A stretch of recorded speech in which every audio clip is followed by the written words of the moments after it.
नमस्कार शिक्षक साथियों, रमेश मोंड यूट्यूब चैनल पर आप सभी का स्वागत अभिनंदन।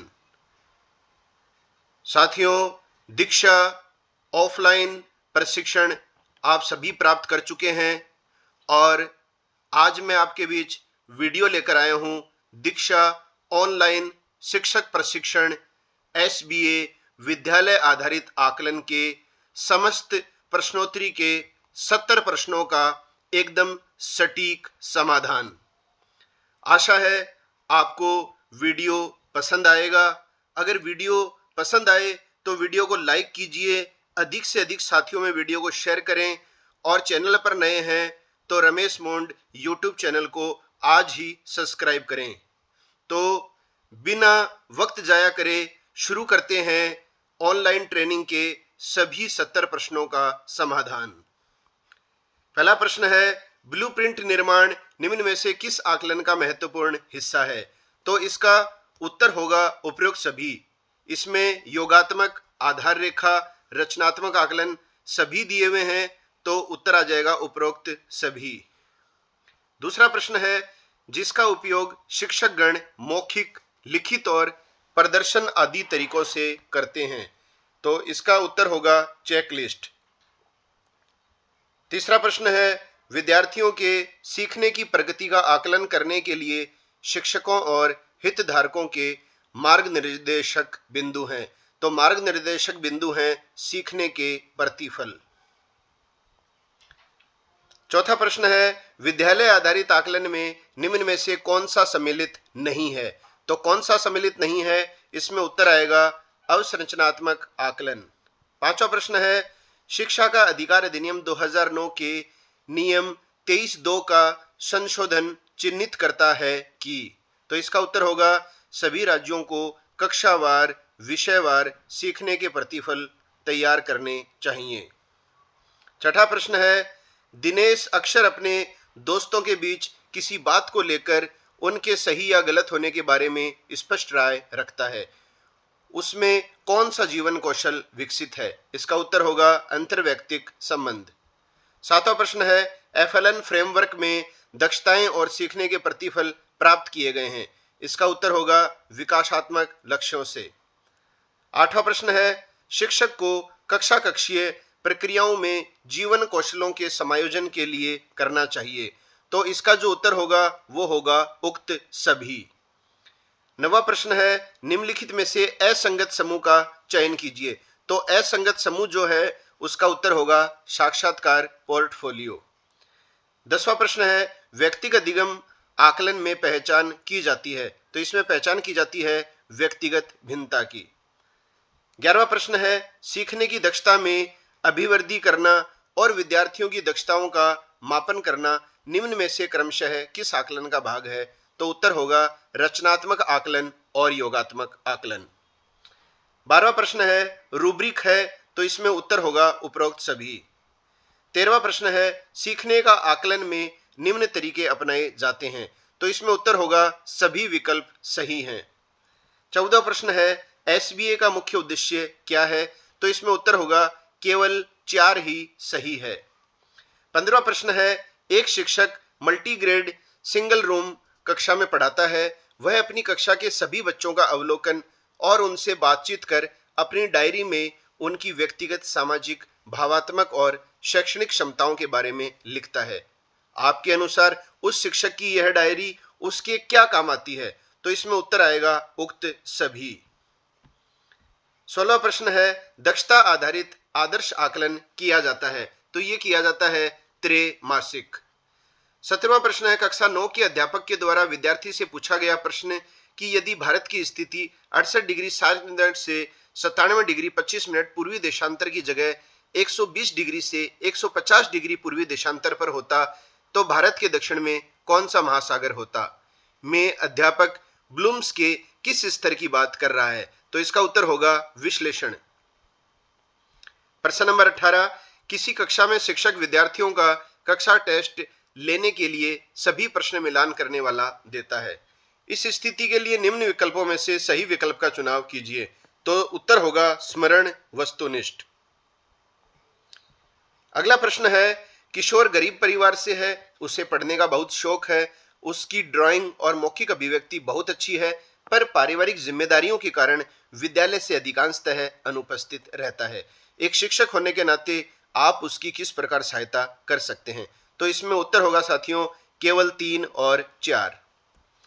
अगला प्रश्न है, एनईपी 2020 में अध्यापक को ब्लूम्स के उच्च स्तरीय कौशल आधारित एक नील पत्र या ब्लूप्रिंट का निर्माण करना है, तो उपरोक्त में से वह किस विकल्प को चुनेगा? इसका उत्तर होगा अवबोध, अनुप्रयोग, विश्लेषण, मूल्यांकन।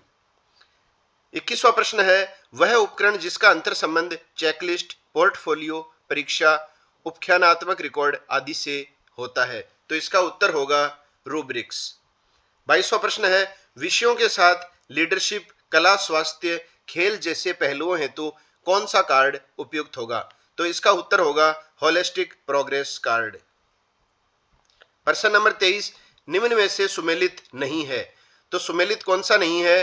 तो उत्तर हो जाएगा समालोचनात्मक चिंतन, निर्णय को प्रभावित करने वाली स्थितियों में योगदान देना। 24वां प्रश्न है, मिलान करके सही विकल्प चुनिए। तो देखिए साथियों, इसमें आपको सीधा मिलान करना होगा। योगात्मक आकलन को आपको मिलाना है असेसमेंट फॉर लर्निंग से, रचनात्मक आकलन को आप मिलाएंगे असेसमेंट ऑफ लर्निंग, आधार रेखा आकलन को आप मिलाएंगे सत्रारंभ आकलन, और आकलन का उद्देश्य इसको आप मिलाएंगे व्यापक लचीली आकर्षक आकलन। अगर वीडियो अच्छा लग रहा है तो अधिक से अधिक शिक्षक साथियों में वीडियो को शेयर करने का श्रम जरूर करें साथियों। बहुत ही मेहनत और हार्ड वर्क से आपके लिए मैंने इन प्रश्नों का समाधान खोजा है। 25वां प्रश्न है, स्वयं रिपोर्टिंग आकलन के संबंध में सही कथन है। तो सही कथन है, यह परीक्षण किसी व्यक्ति के लक्षणों, व्यवहार, विश्वास अथवा दृष्टिकोण की अपनी रिपोर्ट पर निर्भर करता है। 26वां प्रश्न, किसी विद्यार्थी के मस्तिष्क पर चोट लगी है, इसके भावी प्रभाव किस उपकरण में दर्ज किए जा सकते हैं? तो इसके भावी प्रभाव दर्ज किए जा सकते हैं, उत्तर आएगा रूब्रिक्स। 27वां प्रश्न है, कार्यपत्रक जांच में शिक्षक योग्य संक्रिया पर विद्यार्थी उत्तर जांच के दौरान 6 + 17 = 23, 55 + 63 = 118, 28 + 13 = 311, निम्नलिखित में से क्या निष्कर्ष निकलेगा? तो इसमें उत्तर होगा पहला, दूसरा और चौथा सही है। 28वां प्रश्न है, विद्यार्थी के समूह किसी घटना अथवा समस्या को रखकर उसे स्वतंत्र रूप से उसका समाधान करने हेतु आंकड़ों तथा संबंधित सामग्री का एकत्रीकरण कहलाता है। तो ये कहलाता है स्वयं रिपोर्टिंग आकलन। 29वां प्रश्न है, मौखिक प्रश्नों एवं छोटी छोटी गतिविधियों द्वारा शैक्षिक स्तर का पता लगाना किस उद्देश्य प्राप्ति हेतु किया गया कार्य है? उत्तर होगा सीखने का आकलन। 30वां प्रश्न है, रचनात्मक आकलन से विद्यार्थी के बारे में अपनी छवि के आधार पर किया जाने वाला मूल्यांकन किस आकलन का आधार बनता है? उत्तर होगा योगात्मक आकलन। 31वां प्रश्न है, रूब्रिक के मापदंड होते हैं? उत्तर आएगा चेकलिस्ट, प्रदत्त कार्य, आकलन, परिणाम। 32वां प्रश्न है, समय अंतराल पर सत्रांत में लिया जाने वाला आकलन है? तो इसका उत्तर आएगा योगात्मक आकलन। 33वां प्रश्न है, सत्र के प्रारंभ में लिया जाने वाला आकलन कौन सा है? इसका उत्तर होगा आधार रेखा आकलन। 34वां प्रश्न है, वह उपकरण जिसका उपयोग सीखने के लिए आकलन, सीखने के रूप में आकलन, सीखने का आकलन, इन तीनों रूपों में होता है? इसका उत्तर होगा चेकलिस्ट। 35वां प्रश्न है, साथी समूह आकलन किसे कहते हैं? इसका उत्तर होगा अपने सीखने की प्रगति का साथी समूह से आकलन। 36वां प्रश्न है, वह जो डाटा किसी विद्यार्थी के संबंधों के बारे में सूचित करता है वह कहलाता है? तो उत्तर आएगा प्राइमरी डाटा। 37वां प्रश्न है, विद्यार्थियों को कक्षा में कहा गया कि वे विश्व महाद्वीपों को बड़े से छोटे क्रम में जमा कर लिखें, उनके कौन से कार्य सीखने के रूप में आकलन होंगे? उत्तर होगा पहला, तीसरा, चौथा सही है। 38वां प्रश्न है, निम्नलिखित समूह में से कौन सा समूह होलिस्टिक प्रोग्रेस कार्ड की सभी स्टेजों को बताता है? उत्तर है foundational stage, preparatory stage, middle stage, secondary stage. 39वां प्रश्न है, राष्ट्रीय शिक्षा नीति 2020 के अनुसार शैक्षिक प्रणाली का उद्देश्य क्या है? तो उद्देश्य है बेहतर इंसान तैयार करना। 40वां प्रश्न है, एक शिक्षक के नाते आपको मालूम होता है कि अमुक विद्यार्थी का अधिगम स्तर भिन्न है, ऐसी स्थिति में आप इनमें से कौन सी कार्रवाई करेंगे? तो इसमें उत्तर आएगा उक्त सभी। 41वां प्रश्न है शिक्षण कार्य के दौरान अवलोकन में संबलन देना कौन से आकलन का प्रकार है? उत्तर आएगा रचनात्मक आकलन। 42वां प्रश्न है सहपाठी द्वारा दी जाने वाली प्रतिपुष्टि का उत्तर होगा शिक्षण अधिगम प्रक्रिया में उपयोग नहीं करना चाहिए। 43वां प्रश्न है प्रदत्त कार्य के प्रदर्शन का आकलन कहलाता है, तो उत्तर आएगा कार्य पूर्णता।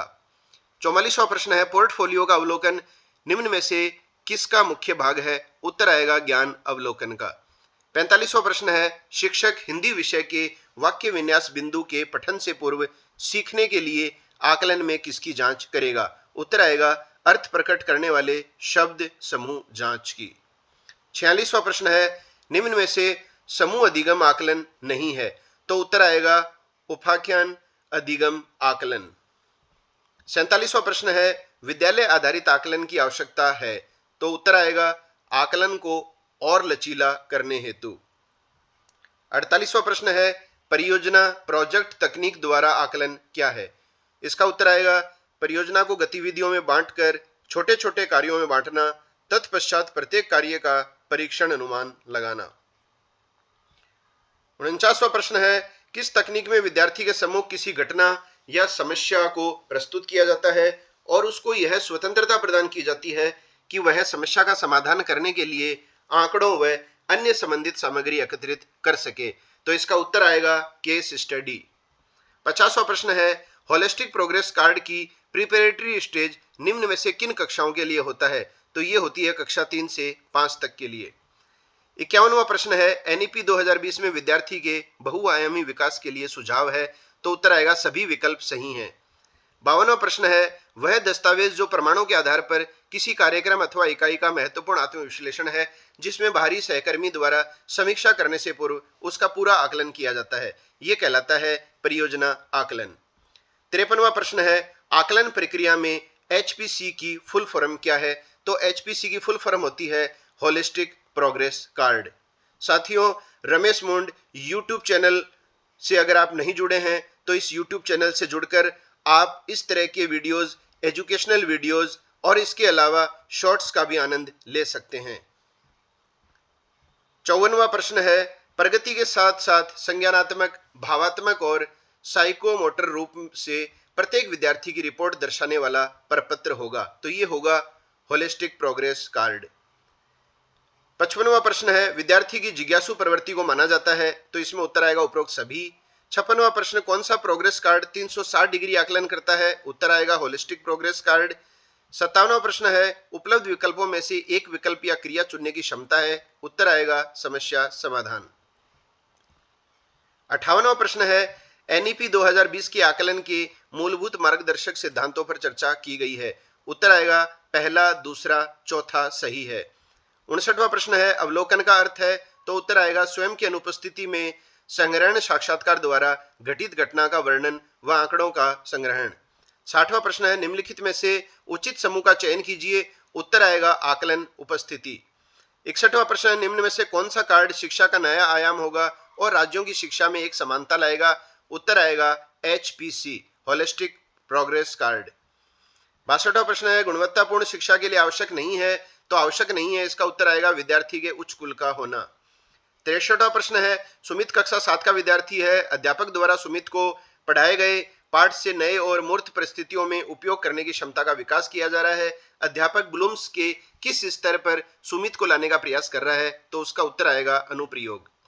64वां प्रश्न है रूब्रिक्स और रेटिंग स्केल के साथ किस उपकरण का अंतर संबंध है? उत्तर आएगा उपयुक्त सभी। 65वां प्रश्न है कक्षा में एक बालक गुमसुम रहता है, किसी से बात करने में झिझक महसूस करता है, उस पर किस जीवन कौशल पर काम करने की आवश्यकता है? तो उत्तर आएगा अंतर्वैयक्तिक संबंध। 66वां प्रश्न है साथी की मदद करना व निर्देशों के अनुरूप प्रतिक्रिया देना किस आकलन का भाग है? उत्तर आएगा ज्ञान अवलोकन। 67वां प्रश्न है एसबीए की आवश्यकता इसलिए हुई कि? उत्तर आएगा पहला, दूसरा, तीसरा सही है। 68वां प्रश्न है विद्यार्थी की शैक्षिक यात्रा को दर्शाने वाला जीवंत उपकरण है, उत्तर आएगा पोर्टफोलियो। 69वां प्रश्न है निम्न में से दक्षता आधारित शिक्षण का प्रतिफल नहीं है, उत्तर आएगा विद्यार्थी वार्षिक परीक्षा में उच्च अंक प्राप्त करते हैं। 70वां प्रश्न है सीखने के मिश्रित मॉडल का अर्थ है, तो सीखने के मिश्रित मॉडल का अर्थ है ब्लेंडेड लर्निंग। ये थे साथियों ऑनलाइन प्रशिक्षण के सभी 70 प्रश्न और उनके सटीक जवाब। रमेश मुंड यूट्यूब चैनल से अगर आप नहीं जुड़े हैं तो चैनल को सब्सक्राइब करें, बेल आइकन को दबाएं, अधिक से अधिक वीडियो को आप शेयर करें, अपने शिक्षण साथियों को जो है ये वीडियो अवश्य भेजें ताकि उन्हें इस ट्रेनिंग को अंतिम रूप से करने में पूरी सहूलियत हो सके। मिलते हैं नई वीडियो के साथ, तब तक के लिए जय हिंद, जय भारत, वंदे मातरम।